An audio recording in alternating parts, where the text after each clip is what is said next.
ফিনল্যান্ডের visa হবে হচ্ছে আপনার স্পন্সর ডকুমেন্টের বেস করে। ফিনল্যান্ডে আপনি অফার লেটার পেয়েছেন, অফার লেটার আইএলটিএস ছিল কি নেই, আপনি জব এক্সপিরিয়েন্স কত বছর ছিল, সাবজেক্টের জব ছিল কিনা, আপনি অফার লেটার পেয়ে গেলে এই পার্টটা আপনার টোটালি ক্লোজ হয়ে যাবে। আপনি তখন হচ্ছে আপনি স্পন্সর ডকুমেন্ট যদি ঠিক থাকে সেক্ষেত্রে কিন্তু আপনার ভিসা পাওয়ার সবকিছু ডিপেন্ড করবে হচ্ছে স্পন্সর ডকুমেন্টের উপরে। আপনার অফার লেটারটা তখন কোনো ইম্প্যাক্টে সেখানে ফেলবে না। আপনি র্যাঙ্কড ইউনিভার্সিটি আছেন কিনা, নন র্যাঙ্কড ইউনিভার্সিটি, অ্যাপ্লাইড সায়েন্স না রিসার্চ ইউনিভার্সিটি, সেটা তো ভিএফএস এর সময় ক্ষেপণের ক্ষেত্রে একটা ইস্যু আছে যে অ্যাপ্লাইড সায়েন্স ইউনিভার্সিটির সময় বেশি লাগে।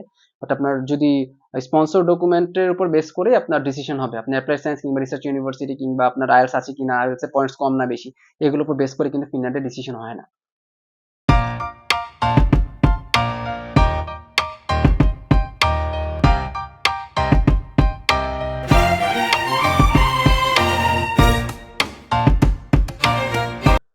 আসসালামু আলাইকুম।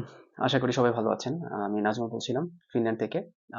আজকে আপনাদের সাথে আমি শেয়ার করব হচ্ছে স্পন্সরের একটা স্পন্সর নিয়ে। ফিনল্যান্ডের ডকুমেন্টেশন, যারা অ্যাপ্লিকেশন করছেন তাদের অনেক বড় একটা কনসার্ন হচ্ছে স্পন্সরশিপ। যে আসলে কি ধরনের স্পন্সর হলে ফিনল্যান্ডে ভিসা হয়, কি ধরনের কারা কারা স্পন্সর করতে পারে, স্পন্সরশিপ কেন দরকার হয়। আজকে টোটালি মোটামুটি এই ইস্যুগুলো নিয়ে আপনার সাথে কথা বলবো। প্রথমত আসি হচ্ছে ফিনল্যান্ডে আসলে স্পন্সরশিপটা কেন দরকার হয়। স্পন্সরশিপটা দরকার হয়, আপনি তো ফিনল্যান্ডে স্টাডির জন্য যাচ্ছেন, আপনার লিভিং কস্ট আছে। তো সেক্ষেত্রে আপনার এই কস্টিংটা কে বেয়ার করছে? তো সেটার একটা ক্লারিফিকেশন আসলে আপনার ফিনল্যান্ড সরকার থেকে চায়। এটা শুধু ফিনল্যান্ড না, আপনি যেখানে এপ্লাই করবেন না কেন তারা সবাই আপনার কাছে একটা ক্লারিফিকেশন চাবে। কারণ হচ্ছে আপনার যদি সাপোর্টিভ না থাকে, আপনার যদি সাপোর্ট না থাকে, তো সেক্ষেত্রে আপনি সেখানে গিয়ে আপনি কিভাবে স্টাডি করবেন, আপনি দেখা যাবে ইনকাম নিয়ে আপনাকে একটা কনসার্ন থাকতে হবে, আপনি স্টাডি ঠিকমতো করতে পারবেন না। সেই ইস্যুগুলোর জন্যই আপনার প্রত্যেকটা গভর্নমেন্ট, প্রতিটা কান্ট্রির আপনার যখন অ্যাপ্লাই করবেন তখন তারা আপনার জন্য একটা স্পন্সর চাইবে, যে যে আপনাকে স্টাডির জন্য টাকা দিবে, যে আপনি পড়ালেখার আগ পর্যন্ত সে আপনাকে টাকা প্রোভাইড করবে এবং পড়ালেখা শেষ করে তখন আপনি জব করলেন, আপনি আপনার ইনকাম সোর্সটা নিজে জেনারেট করলেন। তো সেই কারণে আসলে স্পন্সরশিপটা দরকার হয়। এখন আসে হচ্ছে ফিনল্যান্ডে স্পন্সরশিপ কারা কারা স্পন্সর করতে পারে। এখানে হচ্ছে সবচেয়ে বড় ফিনল্যান্ডে যে বেনিফিট, আপনি ফিনল্যান্ডে যে কেউ আপনাকে স্পন্সর করতে পারবে। অন্যান্য কান্ট্রিগুলো যদি বলতে চাই যে কানাডা, ইউএসএ, অস্ট্রেলিয়াতে যেমন হচ্ছে আপনার ব্লাড রিলেটেড যদি কেউ না হয়, বাবা মা ভাই বোন যদি কেউ না হয়, সেক্ষেত্রে স্পন্সরশিপটা কিন্তু অত বেশি স্ট্রং থাকে না এবং ভিসা পাওয়ার পসিবিলিটিটা তখন কমে যায়। কিন্তু ফিনল্যান্ডের ক্ষেত্রে আপনার সবচেয়ে বড় ফ্লেক্সিবিলিটি হচ্ছে আপনি যে কাউকে স্পন্সর দেখাতে পারবেন। আপনার ফ্রেন্ডসকে দেখাতে পারেন, আপনার ফ্রেন্ডসের বাবাকে দেখাতে পারেন, আপনার নেইবারকে দেখাতে পারেন, আপনার দুঃসম্পর্ক চাচাকে দেখাতে পারেন। যে কাউকে আপনি দেখাতে পারেন যে ফাইন্যান্সিয়ালি সলভেন্ট, এরকম একজনকে অবশ্যই এরকম একজনকে দেখাতে হবে। এখন ইস্যু আসে হচ্ছে স্পন্সরের আসলে কি ধরনের ক্রাইটেরিয়া, ফিনল্যান্ডের কি ধরনের ক্রাইটেরিয়া স্পন্সরের জন্য অ্যাকসেপ্টেবল। ফিনল্যান্ডে ৪ ধরনের ক্রাইটেরিয়া, নরমালি যে ৪ ধরনের বেসিক ক্রাইটেরিয়া ওরা অ্যাকসেপ্ট করে। এক হচ্ছে সেলফ স্পন্সরশিপ, যেটা হচ্ছে আপনি নিজেকে নিজে স্পন্সর করতে পারেন। দ্বিতীয়ত হচ্ছে যদি কেউ চাকরিজীবী, এনি জব হোল্ডার যদি কেউ আপনাকে স্পন্সর করে সেটা।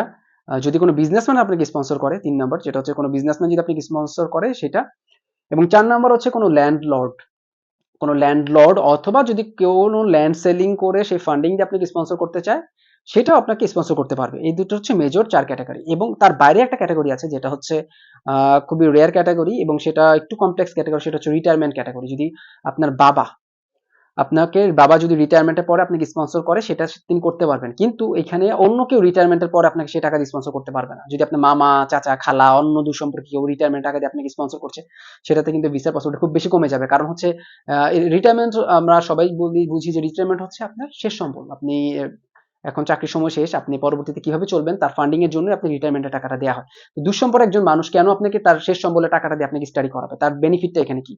তো এই ইস্যুগুলো ক্লারিফাই করাটা কিন্তু খুবই টাফ, সেগুলো জাস্টিফিকেশন করাটা খুব টাফ। তো এই ইস্যুগুলোর জন্য যত আমি যে রিজেকশনের যে নিউজগুলো দেখেছি ম্যাক্সিমাম এই ইস্যুগুলো জাস্টিফাই করতে না পারার কারণে রিজেক্ট হয়েছে। তো সেক্ষেত্রে শুধুমাত্র রিটায়ারমেন্টটা যদি আপনারা কম্পেয়ার করেন, শুধুমাত্র বাবা মা, ভাইও না, শুধু বাবা মা যদি রিটায়ারমেন্টের পরে ফান্ডিং আপনাকে প্রোভাইড করে সেটার জন্য আপনি স্পন্সর দেখাতে পারবেন। তো সেলফ স্পন্সর নিয়ে আমার একটা অলরেডি ভিডিও আছে, সেটা লিঙ্ক আমি ডিসক্রিপশন বক্সে দিয়ে দিব, সেখানে আপনারা চাইলেই আপনারা সম্পূর্ণ ভিডিওটা দেখতে পারবেন। আমার মনে হয় সবচেয়ে বেস্ট ক্যাটাগরি হচ্ছে সেলফ স্পন্সর। যদি আপনি নিজেকে নিজে স্পন্সর করতে পারেন তার থেকে বেস্ট কোনো অপশনই নেই। যে আপনি এম্বাসিতে যে বলবেন যে আমি নিজে স্টাডি করতে চাই, আমি এতজন ফান্ড জমিয়েছি, এখন আমি পড়তে চাই, সেক্ষেত্রে ওদের বলার কোনো কিছুই আসলে সেখানে কোয়ারিজ থাকে না। কারণ হচ্ছে সেলফ স্পন্সরে ভিসা আমি এখনো রিজেকশন দেখিনি, 100% ভিসা হয়ে থাকে সেলফ স্পন্সরে। তো আজকে কথা বলবো হচ্ছে মেইনলি বিজনেস স্পন্সরশিপ। যারা বিজনেসম্যান তারা আসলে আপনাকে কিভাবে স্পন্সর করতে পারবে, তাদের কি কি ডকুমেন্ট দরকার হবে, তাদের ইনকাম কিরকম দরকার হবে, তাদের কিরকম ট্যাক্স প্রোভাইড করা দরকার হয়। তো টোটাল ডিসক্রিপশন সেটা নিয়ে কথা বলবো প্রথমে। বিজনেসম্যানদের ক্ষেত্রে আমি বলবো যারা লিগালি ট্যাক্স পে করে এরকম একজনকে আপনি সিলেক্ট করবেন। সে আপনার সম্পর্কে যে কেউ হতে পারে, এটা বারবার বলছি আমি, কারণ অনেকে এই জিনিসটা মিলিয়ে ফেলেন যে আমার এ নিয়ে হতে পারবেন কিনা। স্পন্সর যে কেউ হতে পারবে, এবং তার একটা জিনিস খেয়াল রাখবেন, তার ট্যাক্স ডকুমেন্ট যেন ক্লিয়ার থাকে, এবং প্রথমত তার ভ্যালিড ট্রেড লাইসেন্স হতে হবে। তার ভ্যালিড ট্রেড লাইসেন্স থাকতে হবে। সে যে বিজনেস করছে তার ভ্যালিড ট্রেড লাইসেন্স থাকতে হবে। অনেকে বলেন যে ভাই সে তো নতুন বিজনেস করেছে, তার ট্রেড লাইসেন্স নেই, অথবা ট্রেড লাইসেন্স, সে নতুন বিজনেস করছে, তার ট্রেড লাইসেন্স মাত্র 1 বছর হয়েছে, সে আমাকে স্পন্সর করতে পারবে কিনা? সে অবশ্যই করতে পারবে। তার ইনকাম যদি হাই হয়ে থাকে 1 বছর বিজনেসের পরে সে আপনাকে স্পন্সর করতেই পারবে। তারপরে হচ্ছে তার একটা বিন সার্টিফিকেট থাকতে হবে। আমরা জানি যে বিন সার্টিফিকেট হচ্ছে যদি আপনার 25 লাখ টাকা ইয়ারলি টার্ন ওভার হয়ে থাকে, সেক্ষেত্রে বিন সার্টিফিকেটটা দরকার। তো আপনার যদি 25 লাখ টাকা হয়ে থাকে, তো সেক্ষেত্রে বিন সার্টিফিকেট লাগবে। যদি 25 লাখ টাকার নিচে যদি তার ইয়ারলি ইনকাম হয়ে থাকে, সেক্ষেত্রে বিন সার্টিফিকেটটা ম্যান্ডেটরি না। টিন সার্টিফিকেট অবশ্যই থাকতে হবে, যেহেতু তার ট্যাক্স জমা দিতে হবে, টিন সার্টিফিকেট অবশ্যই থাকতে হবে। এবং আরেকটা প্রশ্ন হচ্ছে, অনেকে বলেন যে আমি একজনকে স্পন্সর দেখাতে চাই, সে বিজনেসম্যান, কিন্তু তার বিজনেস 1 বছর হয়নি, সে এখন ট্যাক্স জমা দেয়নি, সেক্ষেত্রে আমাকে স্পন্সর করতে পারবে কিনা? আমি বলবো যে না, কারণ হচ্ছে আপনার সে যদি ট্যাক্সই জমা দেয়নি, দ্যাট মিনস হচ্ছে আপনার একটা জিনিস খেয়াল করবেন, ফিনল্যান্ড কিন্তু আপনার লিগ্যাল মানিটাকে খুব বেশি প্রায়োরিটি দেয়, সে ট্যাক্স দিচ্ছে কিনা। সে যদি এখনো ট্যাক্সই দেয়নি, দ্যাট মিনস তার মানিটা এখনো লিগ্যাল হয়নি তাদের পার্সপেক্টিভে। তো এরকম স্পন্সর আপনারা অ্যাভয়েড করবেন। তো সেক্ষেত্রে আপনার টিন সার্টিফিকেট যার আছে, সে টিন সার্টিফিকেটটা যেন থাকে, সেটা চেক করবেন, এবং ঠিক মতো ট্যাক্স রিটার্ন দিচ্ছে কিনা। আরেকটা বড় কনসার্ন হচ্ছে আপনার financial statement analysis by CA firm. তো এটা নিয়ে অনেক আসলে কনফিউশন থাকে যে আসলে এই ফাইন্যান্সিয়াল স্টেটমেন্ট অ্যানালাইসিসটা সিএ ফার্ম থেকে দিতে হবে কিনা।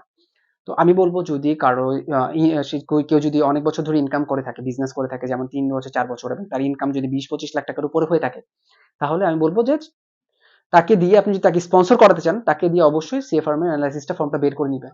কারণ রিসেন্টলি আমি কিছু ইস্যু দেখেছি যে কয়েকজনকেই, যাদের একটু হাই ইনকাম ছিল, লো ইনকাম বলতে আপনি 15 লাখের নিচে হলে এটা দরকার নেই, তখন আপনার ওরা এটা চাইবে না। বাট যদি 15 লাখের ওভার হয়, এরকম কয়েকজনকে আমি দেখেছি, তার সাপ্লিমেন্ট হিসাবে কিন্তু সিএ ফার্মের এই আহ, আপনার এই রিপোর্টটা তারা চেয়েছে।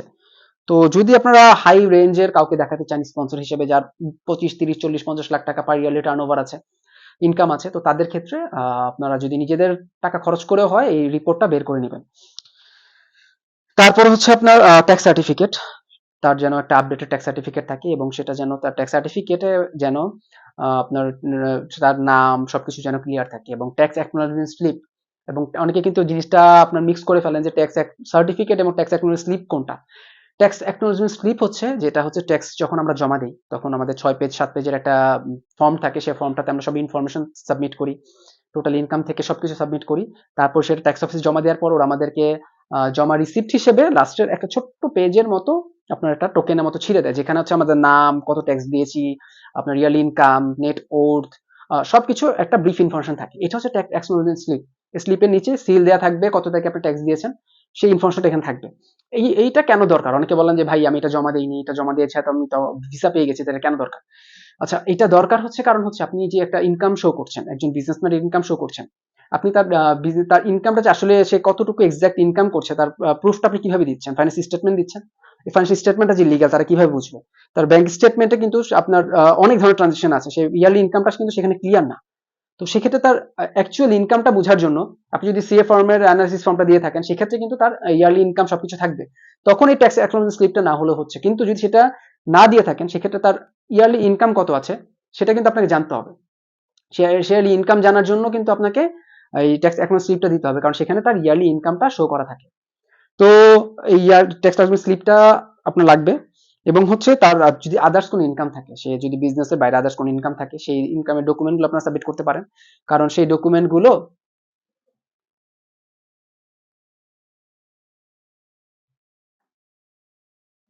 সেই ডকুমেন্টগুলো তার হচ্ছে এক্সট্রা ভ্যালু অ্যাড করবে, যে তার ইনকাম টোটাল কত আছে, তার ইনকামে আপনার আসলে যদি অ্যাডিশনাল ইনকাম দেখাতে চান, তো সেটাও আপনারা দেখাতে পারেন। এবং একটা হচ্ছে ক্লারিফিকেশন অফ বিগ ট্রানজাকশন, এটা কিন্তু খুব ইম্পর্টেন্ট একটা ইস্যু হয়েছে রিসেন্টলি, আমি 6 মাস ধরে বলবো। এই ইস্যুটা হয়েছে কারণ হচ্ছে আপনার অনেকেই অ্যাকাউন্টে দেখা যায় 30 লাখ 40 লাখ টাকা বড় বড় ট্রানজাকশন থাকে, কিন্তু তার ইয়ারলি ইনকাম আপনারা দেখাচ্ছেন 14 থেকে 15 লাখ টাকা। তো একটা মানুষের ইয়ারলি টার্ন ওভার যদি 10 কোটি 15 কোটি হয়, এক একটা ট্রানজাকশন 30 থেকে 40 লাখ টাকা হয়, তো এত বড় বড় ট্রানজাকশনের পরে তার ইয়ারলি ইনকাম এত কম কেন? এটা ওদের মনে অনেক সময় কনফিউশন ক্রিয়েট করে। তখনই ওরা আপনার এই বড় বড় ট্রানজাকশন গুলো ক্লারিফিকেশন চায়। তো এই ইস্যুটা যেন সবসময় ক্লিয়ার থাকে যে তার বড়গুলো ট্রানজেকশন গুলো কি, সেটা আপনারা সবসময় নলেজে রাখবেন, যেন তারা রিকোয়ারমেন্ট চাওয়ার আগে আপনারা অ্যাফিডেভিটে এটা মেনশন করে দিতে পারেন আলাদা করে। আপনারা কোনো ডকুমেন্টও দিতে পারেন, যে ট্রানজেকশন গুলো যদি কোনো রিসিপ্ট থাকে, মানি রিসিপ্ট থাকে, যে অথবা কোনো পেমেন্ট স্লিপ থাকে, সেগুলো আপনি চাইলে মেনশন করে দিতে পারেন। ও তার সেই সাথে হচ্ছে আপনার স্পন্সরের পাসপোর্ট কপিটা অবশ্যই দিবেন, অথবা যদি এনআইডি থাকে সেটা দিয়ে দিতে পারেন। তো মোটামুটি এগুলোই হচ্ছে আপনার বিজনেসম্যানদের জন্য স্পন্সরশিপের ডকুমেন্টের ক্রাইটেরিয়া। তো নেক্সট ভিডিওতে ইনশাল্লাহ আমরা আপনার বিজনেস ল্যান্ডলর্ড অথবা জমি বিক্রি করে যারা টাকা দেখাতে যাচ্ছেন তাদের স্পন্সর নিয়ে আলোচনা করব, এবং হচ্ছে সেই সাথে আপনার চাকরিজীবীদের জন্য যে স্পন্সরশিপটা আছে সেটা নিয়ে আলোচনা করবো আরেকটা ভিডিওতে। সাথে হচ্ছে আপনার বাবা যদি রিটায়ারমেন্টের পর আপনাকে স্পন্সর করতে চায় সেক্ষেত্রে কি কি ডকুমেন্ট দেখাবে সেটা নিয়ে একটা ভিডিও আসবে। তো সেই পর্যন্ত সাথে থাকবেন। আর সেপ্টেম্বর সেশনে অ্যাপ্লিকেশন শুরু হয়ে গেছে, তো সেই ক্ষেত্রে সবাই দ্রুত অ্যাপ্লিকেশন প্রসেসে চলে যান। খুব বেশি সময় থাকবে না, কারণ এখন অ্যাপ্লিকেশনের প্রচুর প্রেশার। সবাই কান্ট্রি লিভ করার জন্য অ্যাপ্লাই করছে প্রতিদিন। অসংখ্য মানুষ মেসেজ দিচ্ছে কিভাবে অ্যাপ্লাই করবে, কি করবে। তো আমার মনে হয় আপনার এই ভিডিওগুলো যদি দেখেন, আমার চ্যানেলের সবগুলো ভিডিও ফার্স্ট থেকে লাস্ট পর্যন্ত দেখলে আমার মনে হয় আপনাদের কনফিউশন থাকবে না। আপনারা নিজের সবকিছু প্রসেস করতে পারবেন। তারপরে যদি আপনাদের কোনো কনসালটেন্সি হেল্পের প্রয়োজন হয়, অবশ্যই আমার সাথে কনসাল্ট করবেন। আমাকে ইনবক্স করতে পারেন, আমাকে ইমেল অ্যাড্রেসটা আমার ডিসক্রিপশন বক্সে দেওয়া আছে, আমাকে ইমেল করতে পারেন। সবাই ভালো থাকবেন। আল্লাহ হাফেজ। আসসালামু আলাইকুম।